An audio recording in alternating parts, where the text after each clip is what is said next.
Welcome to Ira's Everything Bagel, where I talk with intriguing people about everything, their passions, pursuits, and points of view. For some people, if it's Tuesday, this must be Belgium. But for my guest, if it's any day of the week, it must be Europe. He's Rick Steves, America's most respected authority on European experiences and travel, and host of a new 6-episode TV special series, Rick Steves' Art of Europe, which focuses on Europe's top 100 masterpieces and unlocks key moments throughout thousands of years of art history. The series will air on PBS in October. For everything about Rick Steves, go to ricksteves.com and you can follow him on Twitter, Facebook, Instagram, and YouTube. And Rick, welcome to the show. Thanks. I've always thought of you as the Mr. Rogers of travel. How do you stay so agreeable throughout your adventures in Europe? Oh, I'm lucky I found my niche. All my life I've enjoyed traveling. And very early on, back in my 20s, I realized if I can just take careful notes, I experience rather than their own and have a better trip. When I get ripped off, I celebrate. They don't know who they just ripped off. I'm going to learn that scam and bring it home and share it with all of my countrymen here in the United States so we could all travel smarter.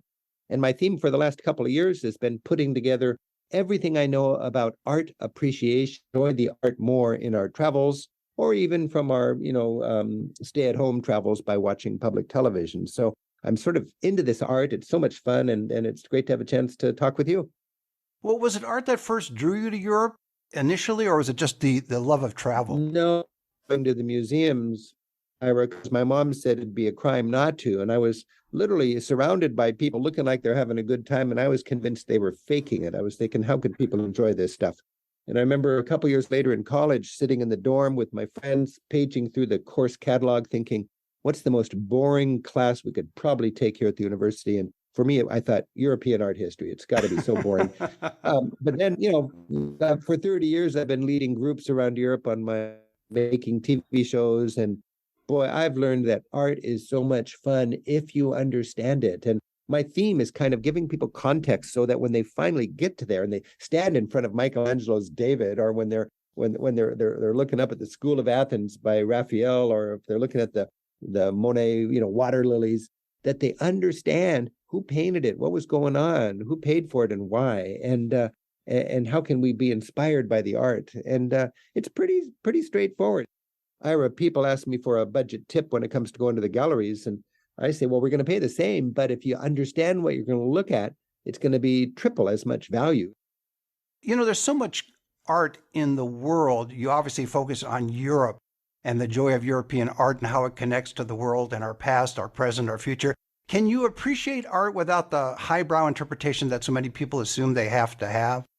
Well, that's so fundamental, of course, and the art should be fun, and that's part of what I'm doing. I'm inspired. When I was a kid, I watched a series called Civilization by Kenneth Clark, and he was brilliant, and he was a scholar, and he used big words, and he was kind of plodding, and I really loved the show. It inspired me, but it was really real. If I'm going to step into a Gothic cathedral with a bunch of travelers for their first time, we'll build a Gothic cathedral out of tourists before we step in.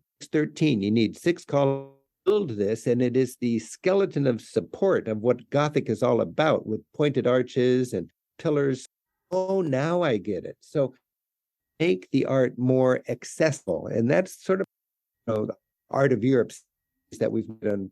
Look at the Pantheon in Rome, and we're going to just be awestruck by the building that gives us a feeling, the magnificent splendor of ancient Rome than any other. It takes 4 tours to Egypt 2,000 years ago. How do they do that, and why? And then you step into the Pantheon, wide, 140 feet tall, a perfect circle within a cube with a skylight on top, and you just think, oh my goodness, that beam coming in from the heavens, that star, that slash of light is like the greatest column in European history.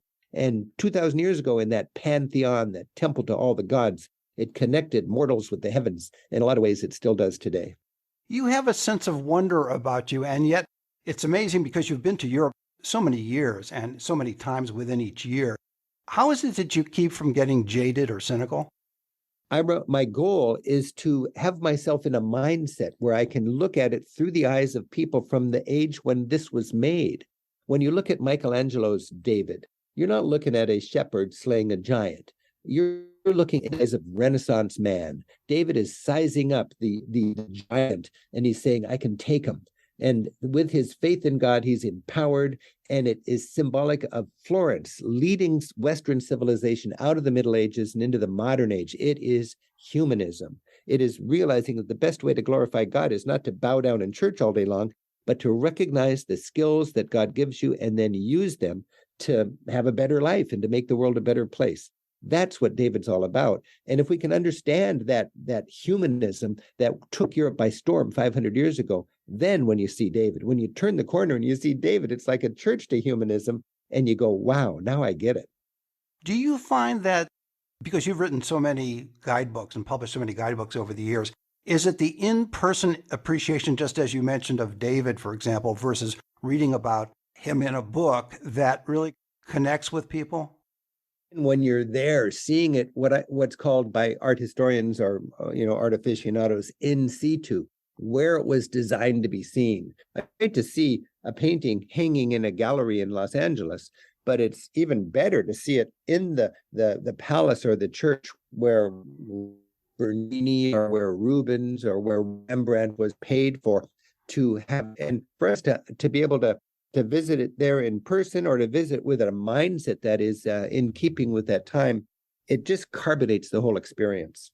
Your shows make travel popular. Do you see yourself doing the same thing for art in this series? My goal in this series is to make art fun, and art is fun, and art is flat out beautiful. In this day and age, there's so much negativity. And what we've got is 6 hours of a celebration of Western culture. It's the art of Europe, and we can learn so much from where we've come. And it helps us better appreciate where we are, and then we can do a better job of going where we should be going. But I mean, there is so much to celebrate when you look at the art, and there's also so much tragedy in the past that we can learn from. I mean, one of the most powerful pieces of art in all of Europe is Picasso's 25-foot wide mural, Guernica. And, that was done during the Spanish Civil War in the 1930s. And Hitler had his Luftwaffe, and he was preparing for World War II. And his fascist friend Franco was having a civil war. And Hitler told Franco, hey, would you let me try out my airplanes that drop bombs, and I can help you out with your fight against the people in the Civil War? Franco said, great, bomb Guernica. And Picasso, portrayed the tragedy of this first aerial bombardment, which Luftwaffe tore the town of Guernica to shreds. And Picasso, the horses screaming, the bull, the symbol of Spain, looking up at the heavens, and why? And a mother with her dead baby, a modern Pietà, and a shattered village and bombs falling. And what Picasso's done is he's put a human face on collateral damage, a human face on just a precursor to World War II, when millions of innocent people, civilians, were killed. And to this day, it's the most powerful piece of 20th century art in Europe. And we'll see that when we go to Madrid. For me to be able to just give a little context that way it enables us to appreciate the genius of Picasso, whether we're going there or not. And with this art series, it's 6 hours of that kind of fun. I mean, if you look at a huge canvas by Rubens, you go, whoa, how did he paint that big thing? Well, Rubens, who's one of the most prolific painters in European history, he had an assembly line of great masterpieces, and Rubens would make a little cartoon or a sketch. And then next to the sketch, his students and his assistants in his studio would paint the giant canvas. And then Rubens would come in and give it what you call the fury of the brush, a little glimmer here, a little shadow there, a little splash of light here. And then the masterpiece by Rubens was ready to be shipped out to his wealthy patrons. For me to be in the museum and to show you the sketch and then to show you the real giant canvas and to explain the business behind it and the meaning and what was going on, for me as a teacher, it's a great opportunity. And for me as a TV producer to be able to weave into a series, I'm convinced this is going to help our generation. Well, it's funny because what you're doing is contributing to an appreciation of Western art and culture. And ironically, Western art and culture has been on the defensive for at least the last decade or so from, I guess, people looking at just negative aspects of it. What you're highlighting, you don't take away from any negative experiences, but you are highlighting the positive contributions of Western art and culture. Historian, I'm I'm more tuned into how far we've come and what we've accomplished over the generations. And of course, we've got a long way to go. And of course, there's serious problems to deal with. But there's nothing like being able to go to Europe and admittedly, of Europe, there's lots more art, obviously, from every civilization on this planet. But here's our chance to look at what Europe has done as it evolved through the ages, and it's a big part of our culture. And you can trace the evolution of the culture when you know where to look and what it means. You can step into a domed tomb from 20,000 years ago on Orkney, north of Scotland, and you bend low to walk through this passageway, which is just an amazing experience in itself. And then you pop into this tomb and you realize on the longest day of the year, the sun would shine down the passageway that you just walked, that for thousands of years, people have bent their heads to walk through, and it would fill that chamber with light. And who knows, it would take the soul of the person who died off to heaven or something that they thought 20,000 years ago. And then a couple thousand years later, or 1,000 years later, you've got like a stone igloo tomb in Mycenaean culture in Greece. And that was the biggest dome that they had been able to build. And then 1,000 years after that, the Romans built the Pantheon, 140 feet wide and 140 feet tall, with that amazing poured concrete roof and the big skylight on top. And you think, whoa, that's what Rome could do. And then 1,200 years after that, you've got the dome in Florence by Brunelleschi, which kicked off the architectural Renaissance. And a few generations later, Michelangelo built the dome at the Vatican in St. Peter's, the tallest dome yet to be built, taller than a football field on end. And he said he could build a dome bigger, but not more beautiful than the one in his hometown of Florence. To follow the ability of all of these artistic and architectural geniuses to create these amazing spaces, and then to visit them in the context of each age, it's a thrilling opportunity. And you can do that vicariously through television, and you can do that actually in person if you are blessed enough to be able to go there and visit these places on your own.